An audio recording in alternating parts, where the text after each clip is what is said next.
የተወደዳችሁና የተከበራችሁ የኢትዮኒውስ ቤተሰቦች እንደምን አላችሁ? ሰላምታችን በያላችሁበት ይድረስ እና አዳዲስና ወቅታዊ መረጃዎችን አዘጋጅተን ወደ እናንተ ማድረስ ጀምረናል። ከኢትዮኒውስ መረጃዎች ጋር አብራችሁ እንድትቆዩ ደግሞ ግብዣችን ነው። በቅድሚያም አርዕስተ ዜናዎችን አስቀድማለሁ። በአማራ ክልል ወሎና ሸዋ የተለያዩ አካባቢዎች በአገዛዙ ጦርና ፋኖ ኃይሎች መካከል የሚደረገው ውጊያ ዛሬ መቀጠሉ ተሰምቷል። በሌላ በኩል በኢትዮጵያና ሱዳን አዋሳኝ የኢትዮጵያ ግዛት ውስጥ በአገዛዙ ጦርና በታጣቂዎች መካከል በተደረገ ውጊያ የሱዳን ፈጥኖ ደራሽ ኃይል ተሳትፏል ተብሏል። የአገዛዙ ጦር ምስራቅ እዝ አዛዥ ሌተናል ጄኔራል መሐመድ ተሰማ በኩላቸው ከሃዲና ጽንፈኛ ያሏቸውን ኃይሎች ከገቡበት ገብተን እናጥፋለን ሲሉ ዝተዋል። በዝርዝር የምናየው ቀዳሚ ጉዳይ ነው። የአሜሪካው ግዛት ምክር ቤት ለአድዋ ድል መታሰቢያ ቀን መሰየሙ አነጋጋሪ ሆኖ ቀጥሏል። የአማራ ፋኖ ብሔራዊ ንቅናቄን ውሳኔ አድንቆ መግለጫ ወጣ ሲሆን ህዝባችን በእንደዚህ አይነት ነጻነት ያቆመውን ሀገርና ባንዲራ ውስጥ ጨቋኝ አገዛዝ ወድቆበታል ብሏል። አፋብን አሁን ላይ በአምባገነናዊ ስርዓትና ጭቆና ውስጥ የወደቀው ህዝባችን ነጻ ለማውጣት እየታገሉ ይገኛሉ ብሏል። በዝርዝር እናየዋለን። እስራኤል ለሶማሊላንድ እውቅና የሰጠችበት ዕለት ሀገራችን ታሪክ ውስጥ ካሉት የጨለማ ቀናት አንዱ ነው አሉ ፕሬዚዳንቱ። የሶማሊያው ፕሬዚዳንት ሐሰን ሼክ መሐመድ እስራኤል በፌዴራል መንግስቱና በአርጌሳ ግዛት አስተዳደር መካከል ያለውን የረጅም ጊዜ ያስቆጠረው ውዝግብ እንደ መልካም አጋጣሚ ተጠቅማለች ሲሉም ከሰዋል። በዝርዝር እናየዋለን። ኢራን ስምምነቱን በተመለከተ የመጨረሻ ውሳኔ ላይ እንዳረሰች ስትገልጽ ኢራን አሁንም ጥርጣሬ ቢገባትም ትራምፕ ግን ዛሬ ስምምነቱ ይፈረማል ብለዋል። በሌላ በኩል ኢራን የቀድሞውን ጠቅላይ መሪ ለመቅበር የ6 ቀናት የቀብር መርሃ ግብር ይፋ አድርጋለች። የተወደዳችሁና የተከበራችሁ የኢትዮኒውስ ቤተሰቦች አብራችሁን ቆዩ። ወደ ዝርዝሩ አልፋለሁ። በአማራ ክልል ወሎና ሸዋ የተለያዩ አካባቢዎች በአገዛዙ ጦርና ፋኖ ኃይሎች መካከል የሚደረገው ውጊያ ዛሬ መቀጠሉ ሰምቷል። በሌላ በኩል በኢትዮጵያና ሱዳን አዋሳኝ የኢትዮጵያ ግዛት ውስጥ በአገዛዙ ጦርና በታጣቂዎች መካከል በተደረገ ውጊያ የሱዳን ፈጥኖ ደራሽ ኃይል ተሳትፏል ተብሏል።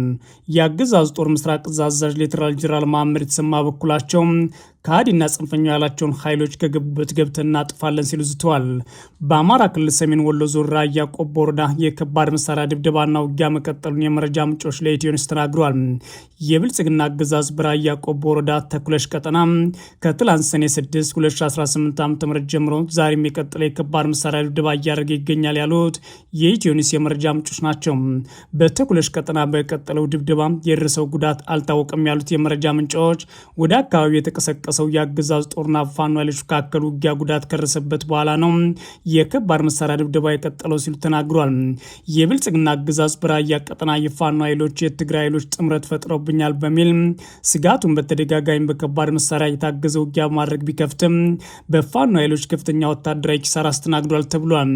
የአገዛዝ ጦር ኤታማዦር ሹም ብርሃኑ ጁላ ከሳምንት በፊት በሰሜን ወሎ ጽምዶ የፈጠሩ ኃይሎች ወረራ ፈጸሙብን፣ አከሸፍን ሲሉ በይፋ መናገራቸው የሚታወስ ሲሆን የፋኖ ኃይሎች በኩላቸው አገዛዙ በፋኖ ስለደረሰበት ኪሳራ ሌላ ኃይል ላይ ማስመሰሉ መሰረተ ቢስ ነው ሲሉ አጣጥለውታል። በተመሳሳይ በክልሉ ሸዋ ቀጠና የተለያዩ አካባቢዎች በአገዛዝ ጦርና ፋኖ ኃይሎች መካከል በቀጠለው ውጊያ በርካታ የአገዛዝ ጦር አባላት መገደላቸውን የፋኖ የመረጃ ምንጮች ተናግረዋል። በዛሬው ዕለት ሰኔ 7 2018 ዓ.ም በምንጃር ኢራምቡቲ አካባቢ በአገዛዝ ጦር የሪፐብሊካን ጥበቃ ኃይልና በፋኖ ኃይሎች መካከል በተደረገ ውጊያ ከፍተኛ ጉዳት ተመዝግቧል ያሉት የመረጃ ምንጮች በተለይም የሪፐብሊካን ኃይሉ ጋር ከፊት የተሰለፉት የሚሊሻ አባላት ላይ የደረሰው ጉዳት ከፍተኛ ነው ብለዋል።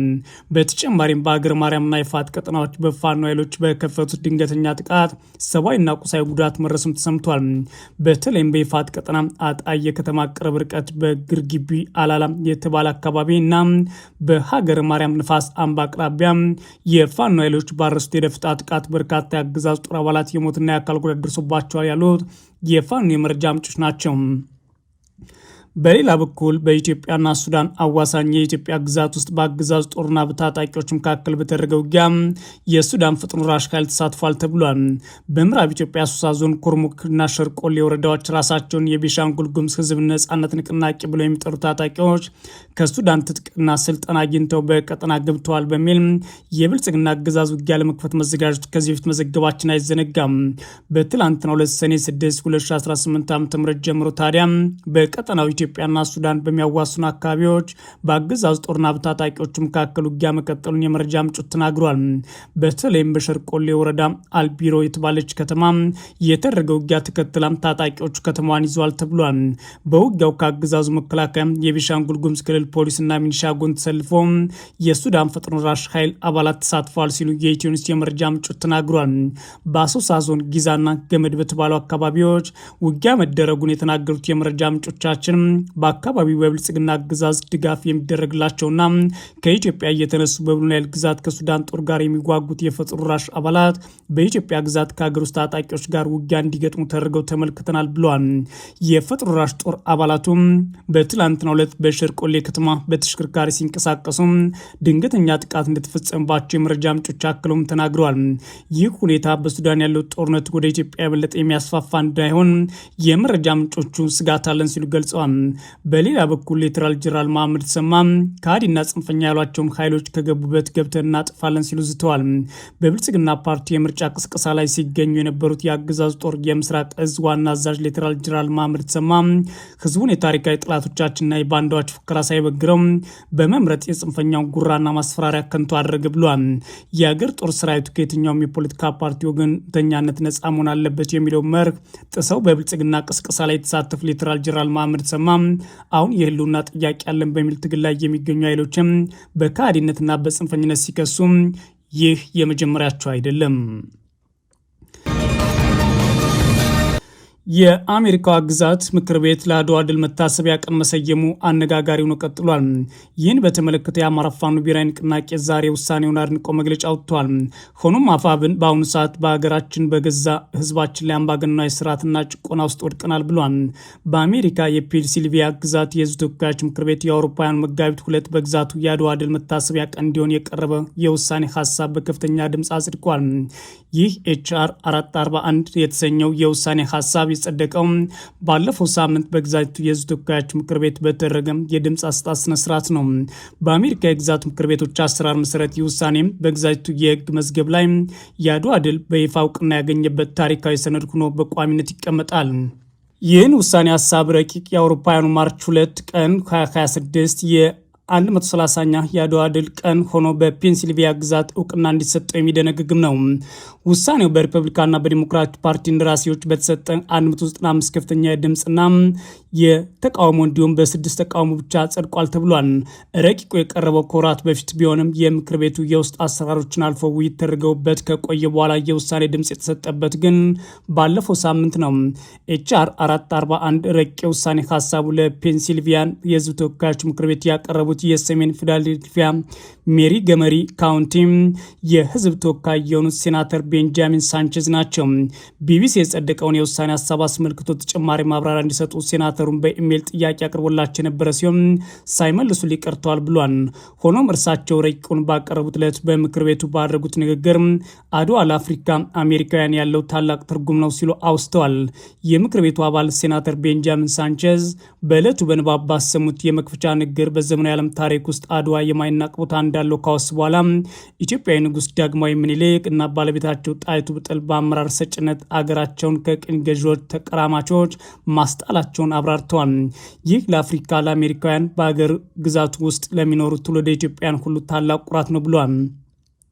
የፔንሲልቬኒያ ግዛት የተወካዮች ምክር ቤት በበኩሉም በድረገጹ ባሰፈረው ጽሑፍ አውሮፓውያን የአፍሪካ አገራትን ቅኝ ግዛት በያዙበትና መቼ ነጻ የሚወጡበት የማይስልበት በዛ ወቅት ኢትዮጵያ ነጻነቷን በማስከበር የአድዋ ድልን አድንቋል። በዚህም ኢትዮጵያ ቅኝ ግዛት ያልተገዛች ብቸኛዋ አፍሪካዊት ሀገር በመሆን በ19ኛውና በ20ኛው ክፍለ ዘመን በነበሩ የዓለም ሀያላን እውቅና ማግኘቷን ገልጿል።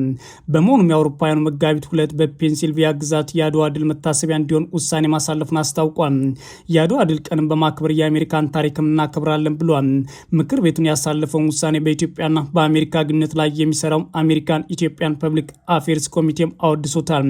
የፔንሲልቬኒያ ምክር ቤት በውሳኔው ከአድዋ የተቀሰመውን ትምህርት ዛሬም ድረስ ወሳኝ መሆኑን የሚያሳይ ትልቅ መልእክት ነው ሲል አስተላልፏል። በዓለም ሚሊዮኖችን ለሚያነሳሳና ለሚያኮራ ለዚህ ታሪካዊ ቀን እውቅና በመስጠቱ እናመሰግናለን ብሏል። ኮሚቴው ኤችአር 441 ረቂቅ የውሳኔ ሀሳቡን ለፔንሲልቬኒያ ምክር ቤት ላቀረቡት የህዝብ ተወካዮች ቤንጃሚን ሳንቼዝ እና ጓዶቻቸው ምስጋናቸውን አቅርቧል። ይህን ውሳኔ በተመለከተ ዛሬ ሰኔ 7 2018 ዓ.ም መግለጫ ያወጣው የአማራ ፋኖ ብሔራዊ ንቅናቄ አድናቆትና ምስጋናውን አቅርቧል። አፋብ ለነጻነት በመዝመት ሀገርን በደምና በአጥንት ያቆሙ ህዝባችን ግን በውስጥ አምባገነናዊ አገዛዝና ጭቆና ስር ወድቋል ያለ ሲሆን ጨምሮም ዛሬ ሀገራችን በገጠማት ጸረ ህዝብና አምባገነናዊ ስርዓት ምክንያት የሰው ልጅ ነጻነት እየተረገጠ ይገኛል ብሏል። ይህንን በደልና ጭቆና ለመቀልበስ በቁርጠኝነትና በቆራጥነት እንታገላለንም ሲል በመግለጫው አትቷል። እስራኤል ለሶማሊላንድ እውቅና የሰጠችበት ዕለት ሀገራችን ታሪክ ውስጥ ካሉት የጨለማ ቀናት አንዱ ነው ሲሉ የሶማሊያው ፕሬዝዳንት ተናገሩ። የሶማሊያው ፕሬዝዳንት ሐሰን ሼክ መሐመድ እስራኤል በፌዴራል መንግስቱና በአርጌሳ ግዛት አስተዳደር መካከል ያለውን ረጅም ጊዜ ያስቆጠረው ውዝግብ እንደ መልካም አጋጣሚ እንደተጠቀመችበት እንደሆነ አስታውቀዋል። ቴልአቪቭ በዲሴምበር ወር በ2025 ለሶማሊላንድ እውቅና የሰጠችበትን ዕለት በሶማሊያ ታሪክ የጨለማ ቀናት አንዱ እንደሚቆጠር ገልጸዋል። ፕሬዝዳንቱ ዳውን ቲቪ ከተሰኘ ሚዲያ ጋር አድረጉት በተባለው ቃለ ምልልስ ከሶማሊላንድ አስተዳደር ጋር የነበረው ውዝግብ ለመፍታት ፌዴራል መንግስት ሁለቱ አማራጮች ነበሩት ብሏል። እነሱም ውይይት ወይንም ደግሞ ኃይል መሆናቸውን አስረድተዋል። ሲናገሩም ሁለቱንም አማራጮች ገምግመን ነበር ብሏል። በመጨረሻም ውይይትና ማሳመን መርጠናል ያሉት ፕሬዝዳንቱም ይህ ውዝግብ ከ30 ዓመታት በላይ የፈጀ ቢሆንም በመጨረሻም ውይይትና ማሳመን መርጠናል ያሉት ፕሬዚዳንቱ ውዝግብ ከ30 ዓመታት በላይ የፈጀ ቢሆንም የፌዴራል መንግስቱ የሄደበት አማራጭ ተገቢ እንደነበር ገልጸዋል። እስራኤል የተመድና ሌሎች ዓለም አቀፍ ተቋማት አባል ሆና መቆየቷ እንደሚያምኑ የጠቆሙት ፕሬዚዳንት ሼክ መሐመድ ሶማሊያ ግን ከእስራኤል ጋር ምንም አይነት ዲፕሎማሲያዊ ግንኙነትም ሆነ መደበኛ ትብብር አድርጋ እንደማታውቅ ገልጸዋል። ፕሬዚዳንቱ አስከትለውም እኛ የእስራኤል መንግስት መኖሩን አንክድም፣ ነገር ግን ምንም አይነት ግንኙነት ወይም ትብብር የለንም፣ ምክንያቱም ሶማሊያ የምታምነው እስራኤል በፍልስጤም ህዝብ ላይ ወረራ እንደፈጸመች ነው ካሉ በኋላ የእስራኤልና የፍልስጤም ግጭት ሊፈታ የሚችለው በሁለቱ ሀገራት መፍትሄ መሆኑን አስረድተዋል። ይህ አቋም በርካታ የዓለማችን መንግስታት የሚጋሩት መሆኑን አስታውሰዋል። በቀጠና ውስጥ ያሉ ጂኦፖለቲካዊ ለውጦች እስራኤል በሶማሊያ ላይ ፍላጎት እንድታሳድር እንዳደረጋት የጠቀሱት ፕሬዚዳንቱ ጨምሮም እስራኤል በተደጋጋሚ ከሶማሊያ ጋር ትብብር ለመስራት ፍላጎት ስታሳይ ቆይታለች ብሏል። ይሁን እንጂ የሞቃዲሾ መንግስት ከሃይማኖታዊ መርሆች በሰብአዊ እሴቶችና በፍልስጤም ላይ ባላት አቋም የተነሳ ጥያቄውን ውድቅ አድርጓል ሲሉ አስረድተዋል። ንግግራቸውን በመቀጠል እስራኤል ለሶማሊያ ያቀረበችውን ተደጋጋሚ ጥያቄ ውድቅ ሲሆንባት ለረጅም ጊዜ እውቅና የሚፈልጉ አካላት እንደ መልካም አጋጣሚ ተጠቅማባቸዋለች ብለዋል። ይህ ሶማሊላንድ የሰራችው ስህተት ነው ሲሉም ወንጅለዋል። እርምጃው ሶማሊያን አላስፈላጊ ሁኔታ ውስጥ ሊከታት ይችላል ብለዋል። ፕሬዚዳንቱ ይህን የሚሉት የሶማሊላንዱ ፕሬዚዳንት ወደ ቴልአቪቭ አቅንተው ከእስራኤል መንግስትና ባለስልጣናት ጋር ይገናኛሉ ተብሎ በሚጠበቅበት ወቅት ነው። ኢራን ስምምነቱን በተመለከተ የመጨረሻ ውሳኔ ላይ እንዳልደረሰች ገልጻለች። ኢራን ጥርጣሬ ቢገባትም ትራምፕ ደግሞ ዛሬ ይፈረማል ብለዋል። ኢራን አሁን ላይ የጠቅላይ መሪዋን ቀብር ለማስፈጸም የ6 ቀን መርሃ ግብርን ይፋ አድርጋለች። አሜሪካና ኢራን ለረጅም ጊዜ ሲጠበቅ የነበረውን ስምምነት ዛሬ ይፈራርማሉ ተብሎ እንደሚጠበቅ የፓኪስታን ባለስልጣናት አስታውቀዋል። ፕሬዚዳንት ዶናልድ ትራምፕ ዛሬ በ80ኛ ዓመት ልደታቸው ቀን ስምምነቱ እንዲፈጸም እየጠበቁ ነው። ሆኖም ኢራን ስምምነቱን የፈረመበት ጊዜ ላይ አሁንም ጥርጣሬ እንዳላት ገልጻለች ይላል ቢቢሲ። የስምምነቱ መፈረም በተመለከተ ኢራናውያን ተቃዋሚዎችም ቅሬታቸውን አሰምተዋል። የፓኪስታን ጠቅላይ ሚኒስትር ሻህባዝ ሻሪፍ በበኩላቸው ሁለቱ ወገኖች መግባቢያ ሰነዱ ላይ እንደተስማሙ ገልጸዋል። ኢስላማባድ ስምምነቱን ኤሌክትሮኒክስ ፊርማዋን እንደምታኖርበት አክለዋል። ስምምነቱ ከተፈረመ በኋላ በቀጣይ ሳምንት የባለሙያዎቹ ውይይት እንደሚቀጥል ጠቅላይ ሚኒስትሩ ተናግሯል። ትራምፕ ስምምነቱ እንደተፈረመ በአፋጣኝ የሆርሙዝ ወሽመጥ ይከፈታል ሲሉ ቃል ገብተዋል። ሁለቱ ሀገራት በዋናነት ያሸማገሉት ፓኪስታንና ኳታር ጨምሮ ሌሎች ሀገራት ስምምነቱ ላይ ይፈርማሉ ተብሎ ይጠበቃል። በመግባቢያ ሰነዱ መሰረት የተኩስ አቁሙ ለ60 ቀናት ተራዝሞ ስለ ኢራን የኒውክሌር መርሃ ግብር ድርድር ይጀምራል ተብሏል። ነገር ግን ኢራን ስምምነቱ በተመለከተ የመጨረሻ ውሳኔ አልደረሰችም የሚለው ዘገባ ወጥቷል። ኢራን ከአሜሪካ ጋር ዛሬ ይፈርማል ተብሎ የሚጠበቀውን የመግባቢያ ሰነድ በተመለከተ የመጨረሻ ውሳኔ ላይ እንዳልደረሰች ለድርድሩ ቅርበት ያላቸው ምንጮች ጠቅሶ የፋርስ ዜና ወኪል ነው የዘገበው። ኢራን የቀረበው ምክር ሀሳብና ፖለቲካዊ እንዲሁም ህጋዊ ቴክኒካዊ ጉዳዮች ኢራን የቀረበው ምክር ሀሳብ ፖለቲካዊ፣ ህጋዊና ቴክኒካዊ ይዘቶችን መመልከት ቀጥላለች ማለቱ ዘገባ አትቷል። ለቴህራን ወታደራዊ የደህንነት ተቋማት ቅርብ የሆኑት የፋርስ ዜና ወኪል የሚመለከታቸው ተቋማት ምክር ሀሳቡን አሁንም እየተመለከቱት ነው ብሏል። በሌላ በኩል የኢራን የቀድሞ ጠቅላይ መሪ ለመቅበር የ6 ቀናት የቀብር መርሃ ግብር ይፋ ተደርጓል። ቴህራን ለቀድሞ ጠቅላይ መሪ አያቶላህ አሊ ካምኒ ቀብርና የሀዘን ስነ ስርዓት የ6 ቀን መርሃ ግብር ማውጣቷን የአገሪቱ መገናኛ ብዙሃን ዘግቧል።